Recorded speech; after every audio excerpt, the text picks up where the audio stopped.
we got some fresh Corey Feldman. Oh, really? How about that? Yeah, the thing everybody likes. Is he touring now? Yes, he is touring. And this guy went to a show. This was a couple months ago. In fact, what's the YouTube account's name? This is Justin David. He has 8.5 thousand subscribers, and he put up a Corey Feldman video that he must have shot. He went to his show in Kansas City. I think Justin might live in Kansas City because he said he'd seen him in Kansas City before. And he said it was actually a pretty good show. He enjoyed it. And, you know, Corey is such a wild card. He wanted to go to this show. And so he shows up, and there's this long wait, like 2-hour wait. The door's supposed to open at 7. And then there was an opening act, and there was a long wait between. It just, something seemed way off. And then finally, Corey comes on. And he's got a much longer diatribe. I think it's about 20 minutes long. He's describing the whole evening in question. We've cut it down to, I think this is the last 8 minutes or so, or 10 minutes. We've had to find a replacement for my wife, who is playing keyboards and vocals and DJing, and she played a big part in the band. Making excuses. Due to our recent separation, we've had to replace her. I love you guys.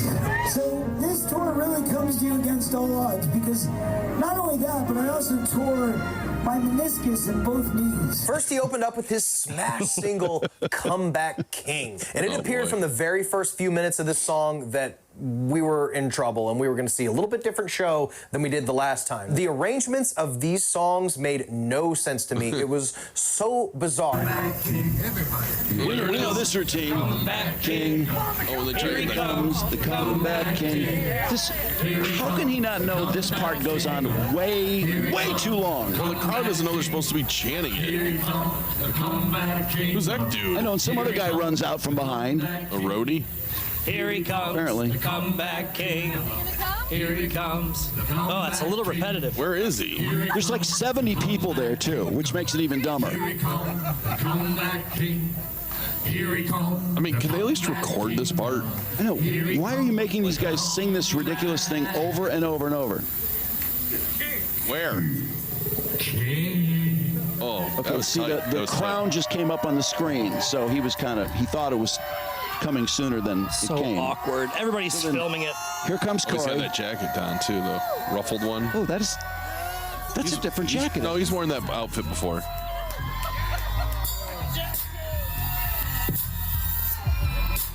Oh, my God.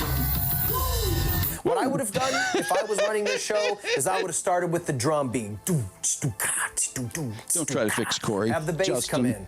Yep. And then have the guitar come in. And then start this little a cappella thing. And by the time the drums kick in, Corey comes in for that first thing. He jumps in. Justin's and his trying to band is repair rocking. Corey's That's show. what I know. Why bother? But instead, Corey We like it this way. has his I think guitar he does players too. just doing this weird a cappella. It goes on for way too long. It's so fucking awkward. Everybody's looking at each other It's like, really weird. all right, we're ready for the Comeback King Yeah, now. where is he? Finally comes out. This show was off the rails from song 1. And I saw some footage from a show the next night. They had still not figured this out. Oh, that's the Riot He went to Fest the one. next show? No, it's the footage from Riot Fest that we looked at. Oh, okay. They're just That's when he yells at his angel.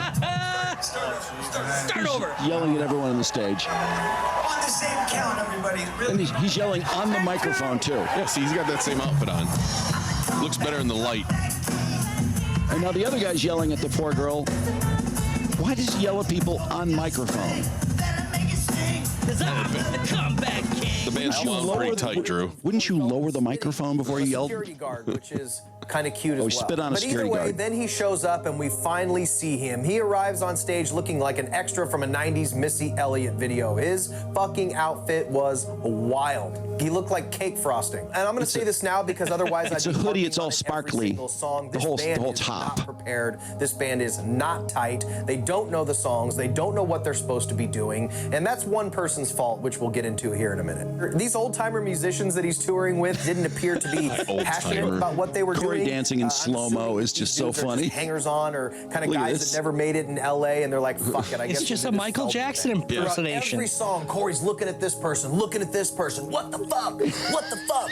Where's this? He was obviously frustrated. This band was obviously not prepared to do this tour. No, they're not. Your drummer quits before the show. You divorced your wife. She was an integral part of the band. Just cancel the fucking tour, Corey. But then I wouldn't be able to have this amazing experience to tell you guys about, so let's keep on moving. We're almost done here. So Corey fumbles and awkwardly dances throughout this song, which went on for way too long for what it is. And then we get our next song, one of my personal favorites. Brandon's favorite. What is it? Ascension Millennium. Ascension Millennium.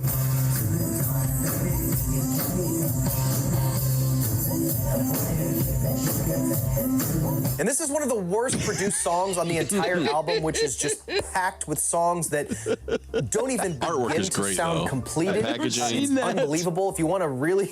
If you want to watch a funny video, watch Anthony Fantano review Angelic to the Core. Take a note of It that, is Brandon. hilarious. It was at this point that I figured out what was going on at the beginning of the show with that ladder. They were trying to put up the projector that displays the visual and video elements of the show.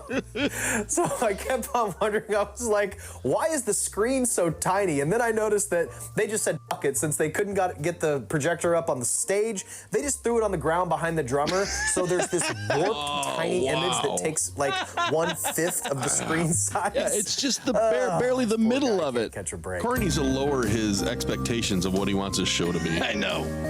He needs to be a little more Brings up simpler. this girl that he has dressed up like an angel. That's his little fetish that he likes to do. So he basically dressed up this new blonde girl that looked exactly like his old wife and dressed her up like the little doll that he wants her to be with the angel wings and the lights. And she proceeds to give us a version of Good Love from the Goonies. And I'll tell you what, she did her best, okay?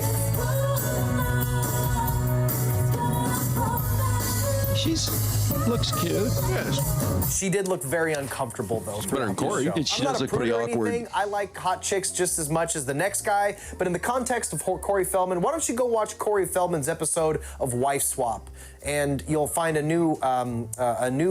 bring a new light. I don't remember that. Corey sifts through emails from prospective angels. Amanda starts her day angel style, chanting affirmations. I am so grateful for every little thing that my life has been blessed with today. And I love Corey Feldman with all my heart, mind, and strength. need to And no watch one this. else in the world is as wonderful as Corey Feldman. And my Corey God, that's Feldman weird. has been wonderful to me, and I am totally obsessed with only eating fruit and wearing lingerie. The rest of the night was kind of rinse and repeat. It was a little bit think of a she was blur taking the of swap just very well. disorganized mediocrity, but a couple moments did stand out, and to me they were eye-opening about how Corey's mind operates and who this guy is. He's constantly getting frustrated and having these fits and these tantrums that he's throwing on stage, okay? The cord isn't taped down, so he makes a big production of stretching out this tape and talking shit on the crew and taping shit down. Watch Corey do his own grip work, because they didn't do it themselves. Get this giant thing of masking tape.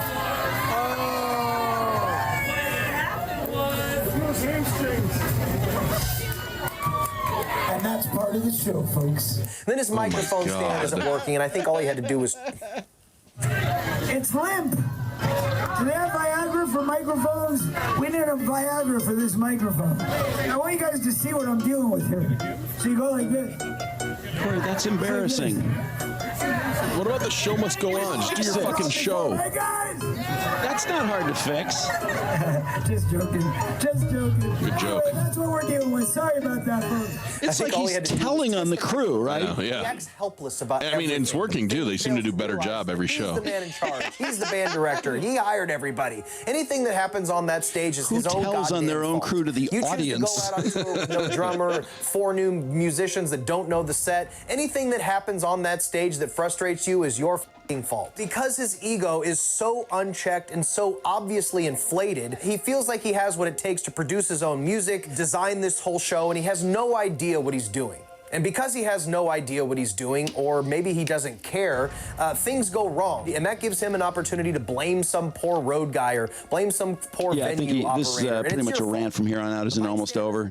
Yeah. Yeah, he he goes on an endless rant.